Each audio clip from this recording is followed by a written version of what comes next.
अगर आप class 10th में हो तो इस वीडियो को अभी सेव करो. Let's start 100 question series. Question number 38. If 1, 2, 4, y, x, 6 and 3, 5 are the vertices of a parallelogram taken in order, find x and y. Let's start. तो यहाँ पे देखो डायग्राम के अंदर 4 vertices दिए हुए हैं और उनके कोऑर्डिनेट्स हमको दिए हुए हैं, right? Everything is marked. So first of all हमको यहाँ पे एक property which is very important, that the diagonals of a parallelogram bisect each other, which means that O is the midpoint of AC also and O is the midpoint of BD also. Very important point. So we can use the midpoint formula here. Let's calculate the O coordinates. AC को consider करके हम O के coordinates calculate करेंगे, ठीक है? So O coordinate, X coordinate will be x1 plus x2 by 2 and Y coordinate will be y1 plus y2 by 2.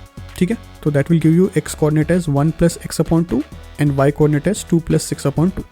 अब हम क्या करेंगे, विल कंसिडर BD डायगोनल और उसका भी मिड पॉइंट क्या है O. तो again we can apply the mid point formula by considering BD. ठीक है, same formula we can apply.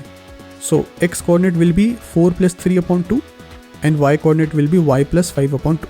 अब यहाँ पर देखो ये जो दो कोऑर्डिनेट्स मिले हमको, they are actually the same, right? क्योंकि सेम पॉइंट का कोऑर्डिनेट है वो O पॉइंट के. So we can equate their X coordinates and Y coordinates. So I can write 1 plus x upon 2 is equal to 4 plus 3 upon 2. Very simple.